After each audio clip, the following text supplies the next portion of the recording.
उत्क्रांती ही सातत्याने घडत असणाऱ्या बदलांची अखंड प्रक्रिया आहे. हे सिद्ध करण्यासाठी शास्त्रज्ञांनी काही खालील पुरावे आपल्याला दिलेले आहेत.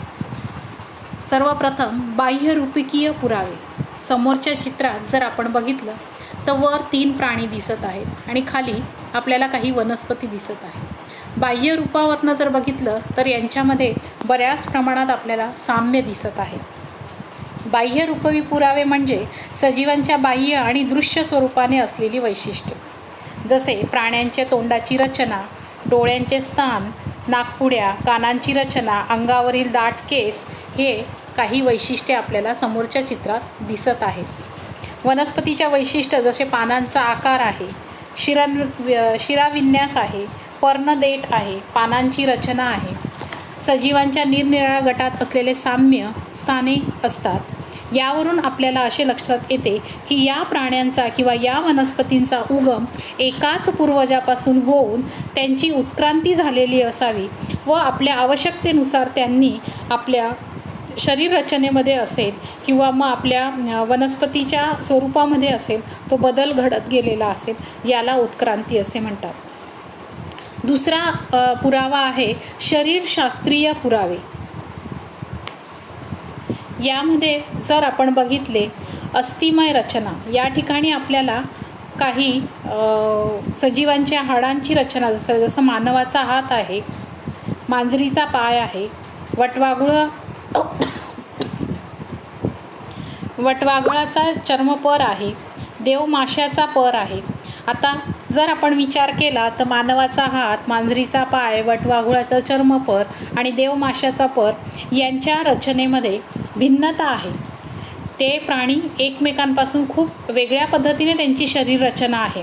मात्र त्या प्राण्यांमध्ये त्या अवयवांचा उपयोगही वेगवेगळा आहे. म्हणजे मानवाच्या हाताचा उपयोग वेगळा आहे, मांजरीच्या पायाचा उपयोग वेगळा आहे, वटवाघुळाचा चर्मपर वेगळा आहे आणि देवमाशाचा जो पर आहे याचा उपयोग त्याच्यासाठी वेगळा आहे.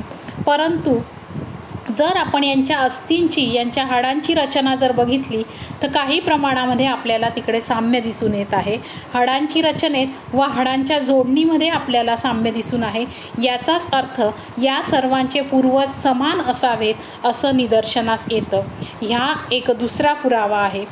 या पुढील पुरावा म्हणजे अवशेषांग.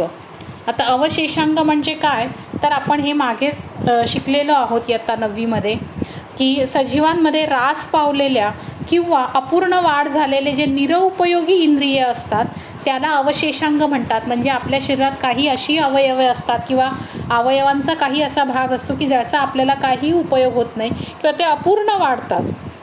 जसं पहिले वरच्या चित्रामध्ये आपल्याला दाखवलेलं आहे की लहान आतडे, मोठे आतडे आणि त्याच्याखाली एक छोटंसं आंत्रपुच्छ आहे ज्याचा आपल्या शरीराला काही उपयोग नाही आहे. किंवा मग माकड हाड, आपल्या जो पूर्ण पाठीचा कणा असतो याच्या खाली एकदम खाली कमरेजवळ जे छोटंसं हाड असतं त्याला माकड हाड असे म्हणतात. असे म्हटले जाते शास्त्रज्ञांमार्फत की जर आपले पूर्वज माकड असतील तर पूर्वी त्यांना एका झाडावरनं दुसऱ्या झाडावर जाण्यासाठी त्या शेपटीचा उपयोग होत असे आणि ती शेपटी त्या हाडेपासून निघालेली होती. जसं तो खाली जमिनीवर येत गेला, 4 पायांवरनं 2 पायावर उभा राहत गेला, तसं त्याला शेपटीचा उपयोग झाला नाही. तो एक निरुपयोगी अवयव म्हणून गणला गेला आणि हळूहळू ती शेपूट कमी होत ती अशा छोट्याशा स्वरूपामध्ये हाडाच्या स्वरूपात आपल्या पाठीच्या कणाच्या सगळ्या शेवटच्या बाजूला जोडलेली दिसते. यालाच आपण माकड हाड असे म्हणतात. हे सुद्धा अवशेषांग आहे. पूर्वी कच्ची फळं, मांस किंवा मग झाडाचा पालापाचोळा खात असेल त्यामुळे जी दातांची रचना होती, मोठे टणक अशा दातांची आवश्यकता होती मानवाला. पण नंतर जसं अन्नाचे प्रकार त्याचे बदलत गेले तर ज्या सगळ्या शेवटी मोठ्या ह्या अक्कलदाढा असतात ह्याही एक अवशेषांगाचाच भाग आपला बनलेला आहे. किंवा मग कानांच्या बाहेरच्या बाजूचे जे काही स्नायू आहेत ते सुद्धा एक अवशेषांगाचा प्रकार आहे. अस्तित्वात असलेल्या इंद्रियात क्रमाक्रमाने बदल घडून नवीन अंगके किंवा नवीन इंद्रिय उत्पादन होत असतात. भिन्न पर्यावरणात जगण्यासाठी सजीवांना अशा प्रकारच्या बदलाची आवश्यकता असते. जसं वातावरण बदलत जाईल, म्हणजे पूर्वी त्याला एका झाडावरनं दुसऱ्या झाडावर उडी मारावी लागत होती, त्याच्या आधारासाठी त्याला शेपटीची आवश्यकता होती. नंतर जसा तो 2 पायांवर उभा राहून जमिनीवर चालायला लागला, ती शेपटी निरुपयोगी झाली आणि मग ते अवयव गळून पडले किंवा काही स्वरूपातच ते शिल्लक राहिले. म्हणून आपल्या गरजेनुसार किंवा इतर वेगवेगळ्या परिस्थितीत अशा इंद्रियांचा निरुपयोग किंवा हानिकारक ठरले आणि मग नैसर्गिक निवडीच्या प्रक्रियेने हजारो वर्षांनी असे निरुपयोगी इंद्रिय नाश होत गेले किंवा नाश पावले. रवंथ करणाऱ्या प्राण्यांसाठी उपयुक्त असणारे आंत्रपुष्य मानवाला मात्र निरुपयोगी असते. मानवाच्या शरीरात असणारे इतर अवशेषांग जसे काही माकड हाड, अक्कल दाढ, अंगावरील केस, कानांचे स्नायू इत्यादी, यावरून आपल्याला असं लक्षात येतं की आपली जी उत्क्रांती आहे ती आपल्या सभोवतालच्या वातावरणानुसार हळूहळू पिढ्यानुपिढ्या हजारो वर्षानंतर बदलत जात असते. या पुढचा जो पुरावा दिलेला आहे उत्क्रांतीचा, तो म्हणजे पुरावा जीवविषयक पुरावे म्हणजे जीवाश्म इंधन. आपल्याला माहिती आहे विद्यार्थी मित्रांनो की जमिनीचे वेगवेगळे थर आहेत आणि या थरांमध्ये जे जीवाश्म असतात म्हणजे जे सजीव असतात यांचे शरीर किंवा यांची जी बॉडी असते ही मृत पावल्यानंतर तिथे विघटन होत असते आणि त्यांच्यापासनं इंधन तयार होतं. त्याला आपण जीवाश्म इंधन असे म्हणतो. हे इंधन जमिनीवर खोलवर वेगवेगळ्या थरांवर तयार होत असते आणि जो सजीव आहे तो हा जवळजवळ 97% हा कार्बनी पदार्थांपासून बनलेला आहे. मग ह्या कार्बनी पदार्थांचं वयोमान जर आपण मोजलं, हे कार्बनी पदार्थांचं जर आपल्याला वयोमान मोजता आलं, यानुसार त्या थरावर कोणते सजीवांचं विघटन होऊन कार्बनी पदार्थ म्हणजे इंधनं तयार झालेली आहे, त्यानुसार आपण सजीव निर्मितीचा किंवा उत्क्रांतीचा अभ्यास करू शकतो. म्हणजेच जर ह्या चित्रामध्ये आपण बघितलं तर सर्वात खालच्या थरावर अपृष्ठवंशीय प्राण्यांचे आपल्याला सजीवांचं विघटन झालेलं दिसतं. त्यानंतर सरीसृप, उभयचर आणि मत्स्य प्राणी असतात. त्याच्यानंतर सरीसृप म्हणजे सरपटणारे प्राणी आणि सगळ्यात वरच्या थरावर आपल्याला सस्तन प्राणी आणि पक्षी यांची आपल्याला अवशेषांचं किंवा शरीराचं विघटन झालेलं आपल्याला दिसतं. तिथे जीवाश्म इंधन तयार झालेले दिसतात. म्हणजे सजीवांच्या उत्क्रांतीचे रहस्य पृथ्वीच्या उदरात असलेल्या जीवाश्मात दडलेले आहे. निरनिराळ्या नैसर्गिक आपत्तीमुळे मोठ्या प्रमाणावर सजीव गाडले गेले किंवा मग काही कारणास्तव ते तिकडे पुरले गेले आणि सजीवांचे अवशेष व ठसे जमिनीखाली सुरक्षितरित्या जीवाश्म म्हणून टिकून राहतात. याचाच उपयोग जीवाश्म इंधन तयार करण्यासाठी होतो. कार्बनी वयमापन या पद्धतीद्वारे आपण मग कुठला सजीव सर्वात प्रथम आला असेल आणि त्याच्यानंतर पुढची पिढी कशा पद्धतीने हळूहळू तयार झाली हे बघू शकतो. कार्बनी वयोमापन ही कालमापनाची पद्धत आहे. प्राणी अथवा वनस्पती जिवंतपणे सतत कार्बन ग्रहण करत असतात. मृत झाल्यावर हे कार्बन ग्रहण करणे थांबते व त्या क्षणापासून त्याच्या शरीरातील C14 म्हणजे कार्बन 14चा ऱ्हास होऊन एकच प्रक्रिया सतत चालू राहते व C12 हा किरणोत्सारित नसतो. त्यामुळे मृत वनस्पती व प्राणी याच्यातील C14 व C12 यांचे गुणोत्तर सतत बदलत असते. कार्बनी वयोमापन करण्याकरता 3 बाबींचे मापन केले जाते. एखादी वनस्पती किंवा प्राणी मृत झाल्यानंतर किती काळापासून ती तिथे जमिनीत पुरली गेलेली आहे, त्याच्यातील C14ची सक्रियता किती आहे आणि C14 व C12 यांचे गुणोत्तर काय आहे हे तपासून घेतले जाते. याचे फायदे काय तर पुरातन अवशेषशास्त्र आपल्याला कळते. मानवी वंशशास्त्राचा अभ्यास याच्याद्वारे आपल्याला करता येतो.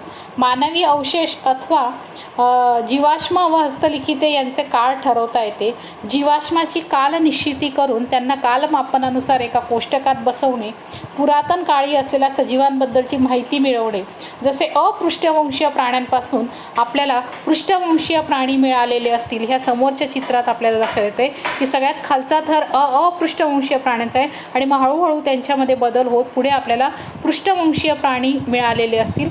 याचा आपल्याला अभ्यास होतो. म्हणजे हे एकदम पुराजीवी महाकल्प आहेत, हे मध्यजीवी आहेत आणि मग नूतनजीवी म्हणजे त्याच्यानंतर तयार झालेले सजीव, या पद्धतीने आपण ह्या जीवाश्म इंधनांचा अभ्यास करून सुद्धा आपण उत्क्रांती कशी घडून आली हे बघू शकतो. मग हे करण्याचं काम कोणी केलं तर विलार्ड लिबी या शास्त्रज्ञाने नैसर्गिक कार्बन 14च्या किरणोत्सर्गाच्या क्षयावर आधारलेली अशी कार्बनी वयोमापन पद्धती विलार्ड लिबी यांनी 1954मध्ये विकसित केली. लिबी यांना 1960चे रसायनशास्त्रातील नोबेल पारितोषिक या शोधण्यासाठी मिळालेले आहे. या पद्धतीने विविध पदार्थांचे वय शोधून काढता येतात.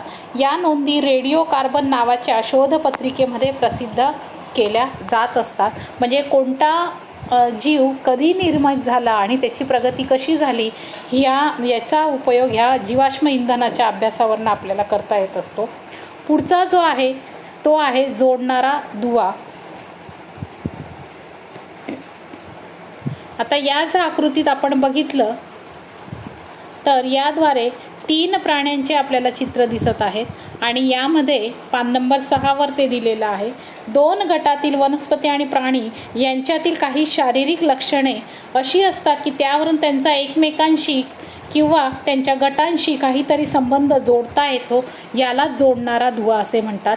ॲक्च्युअल हे तिघही प्राण्यांचं रचना किंवा मग यांचं जगण्याची पद्धती किंवा वातावरण हे वेगळे आहेत, पण काही घटक असे आहेत की ते एकमेकांनाशी जोडले गेलेले आहेत, म्हणून त्यांना जोडणारा दुवा म्हणजेच ह्यांचेही वंशज एकच असू शकतात यावरून लक्षात येते. आणि पुढचा आहे जो पुढचा आपल्याला पुरावा दिलेला आहे तो म्हणजे भ्रूणविज्ञान विषयक पुरावा. जर आपण बघितलं तर इथे मासा, सॅलेमँडर, कासव, कोंबडी, डुक्कर, गाय, ससा आणि मनुष्य यांच्या भ्रूणांची प्रथम अवस्था, द्वितीय अवस्था आणि तृतीय अवस्था या पद्धतीने अवस्थेमध्ये दिलं आहे. जर प्रथम अवस्थेमध्ये आपण बघितलं तर हे सर्वच प्राण्यांचे भ्रूण आपल्याला जवळपास सारखे दिसतात. द्वितीय अवस्थेमध्ये मात्र मग हळूहळू त्यांच्यामध्ये बदल होत गेलेला आहे आणि तृतीय अवस्थेमध्ये त्या प्रजातीनुसार त्यांना आकार प्राप्त झालेला आहे. पण यावरून असे लक्षात येते की प्रथम अवस्थेत प्रारंभिक अवस्थेमधील जे भ्रूण आहेत त्यांचे गुण खूपच साम्य आहे, त्यांच्यामध्ये खूप सारखेपणा आहे. पण जसा जसा विकास होत जातो तसे तसे हे साम्य कमी कमी होत जाते व सुरुवातीला साम्यावरून असे म्हटले जाते की हे सर्व पृष्ठवंशीय प्राणी एकाच पूर्वजापासून आलेले असतील.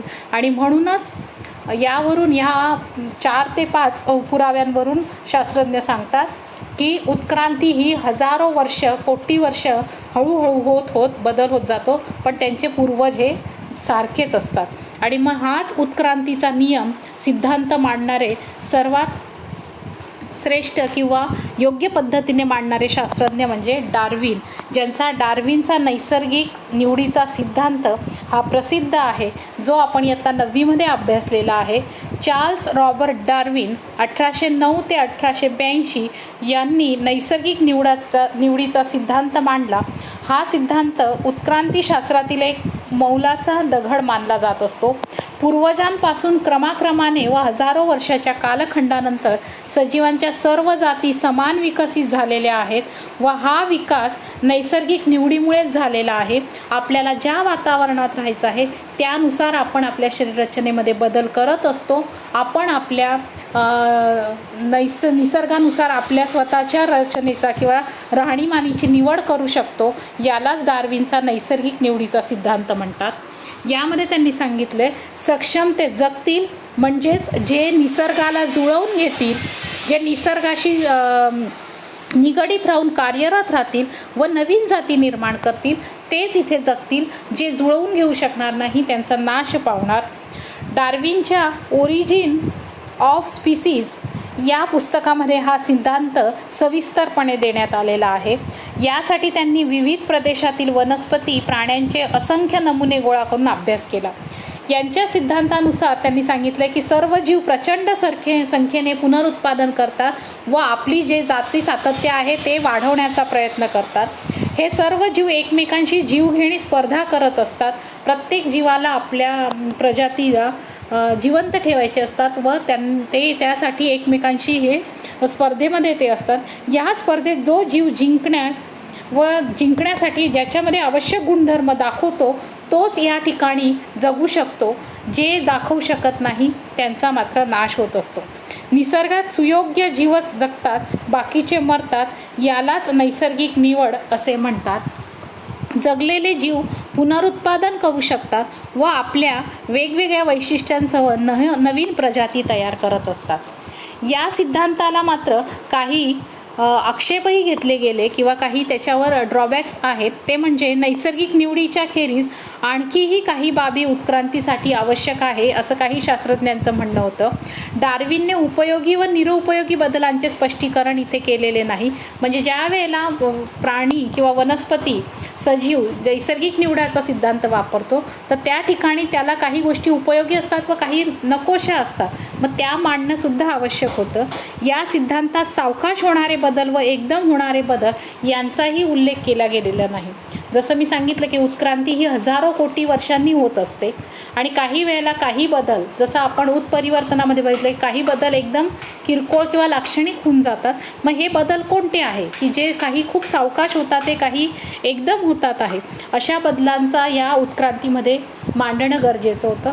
या 3 आक्षेपांवरून हा डार्विनचा नैसर्गिक निवडीचा सिद्धांत जो आहे त्याचा काही शास्त्रज्ञांनी आक्षेप घेतलेला होता. यावरनं लॅमार्क वाद जे आहे हे पुढे आलं. आता ह्या लॅमार्क वादाचा अभ्यास आपण या पुढील व्हिडिओमध्ये करणार आहोत.